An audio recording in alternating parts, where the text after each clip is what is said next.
I probably started smoking weed and experimenting with alcohol maybe around like 14 or 15. And as time goes on, I learned that addiction probably started way before then. The substances were the solution and not the problem. I got good grades, I had friends, I had loving parents. I saw other people socializing and doing things with ease, and I perceived that I wasn't doing these things with that degree of ease. You walk into, like, say, a classroom or a party, and you feel like they're maybe talking about you or something you're wearing is wrong. And there's just this little voice inside of me that said, "You're not good enough."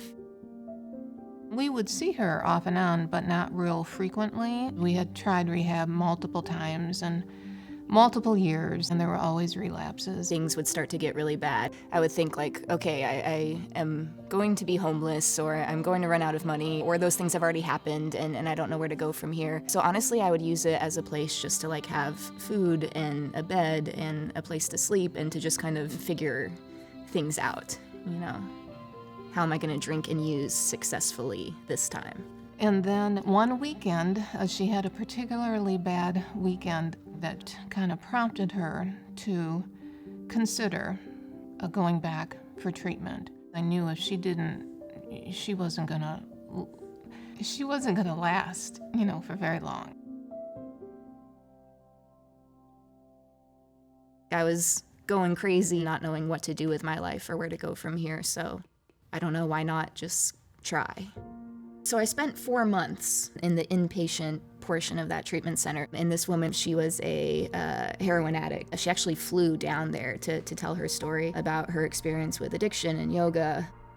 And she taught my first real Bikram yoga class. And it was super hard. I literally remember thinking, like, all of the dope and booze, like, didn't kill me, but this yoga class is gonna kill me.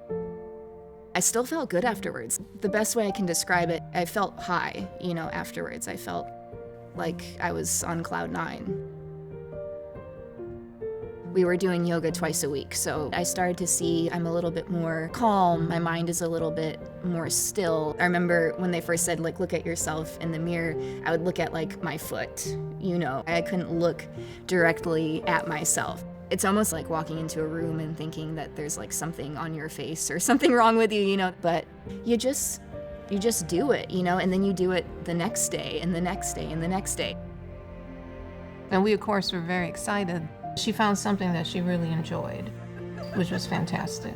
Something about the camaraderie of struggling through this class. I started to form connections with the people after class. I felt so welcome there, even though everyone knew like all of my stuff. Eventually, I was able to feel confident socially. I was able to look at myself in the mirror in my own eyes.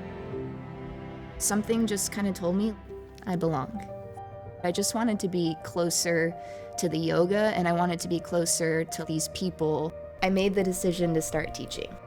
I've been teaching for like 3.5 years, and I still feel like there's a lot to learn. And I love to go to her class. I love to see her teach, to see the connection that she has with her students and how much they look up to her and can relate to her. She's changed just completely. She's grounded, she's happy, she's healthy. I'm alive. That's more than I thought I would be at almost 30. I've been sober almost 6 years. Yoga and the community I found there have been a huge part of my recovery.